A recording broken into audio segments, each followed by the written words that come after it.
Racial Literacy is an anti-racist learning programme which began in 2021 and was co-designed by groups of people who are working to make anti-racism a baseline value in education. There have now been 4 cohorts of the Building Racial Literacy programme. That's over 400 people. Past participants of the programme, known as alumni, are continuing to sow anti-racist seeds in Scottish education. They are building on their learning and turning this into positive changes in their nurseries, schools, colleges, universities, community learning settings, museums and more. In education settings across Scotland, anti-racist clubs are giving children and young people the space and time to connect and raise their voices. The anti-racist clubs have hosted school events, run learning sessions for teachers and for other schools, and have taken action in changing their school environment. They have been safer spaces for pupils to unpack their lived experiences of racism and to feel seen and supported. They have even met with politicians to share their work.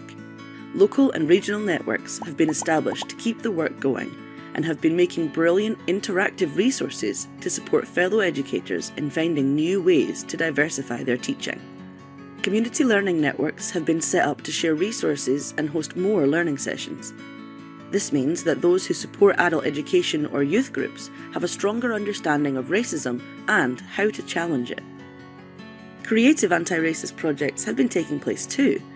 There have been music festivals, culture carnivals, and one primary school's anti-racist club created a video using quotes from pupils. It even played at their local cinema over the summer holidays.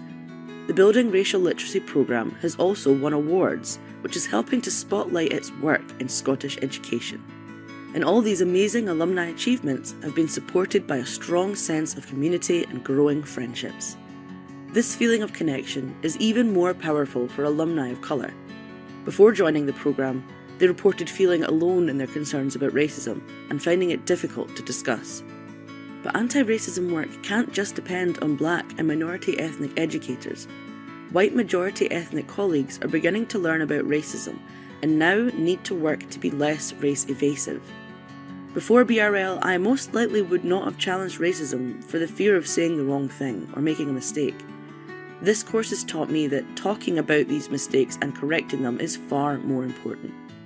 School leaders have a huge role in this journey by supporting anti-racist work in a meaningful way. I now see the importance of anti-racism coming from the top down within a school, as well as from the bottom up. It's the responsibility of all and not the job of an individual. The seeds of anti-racism are growing in Scottish education. There is still a long way to go, but we have come so far and have so much to celebrate. Our sense of community, most of all. Thank you to those changemakers and their work.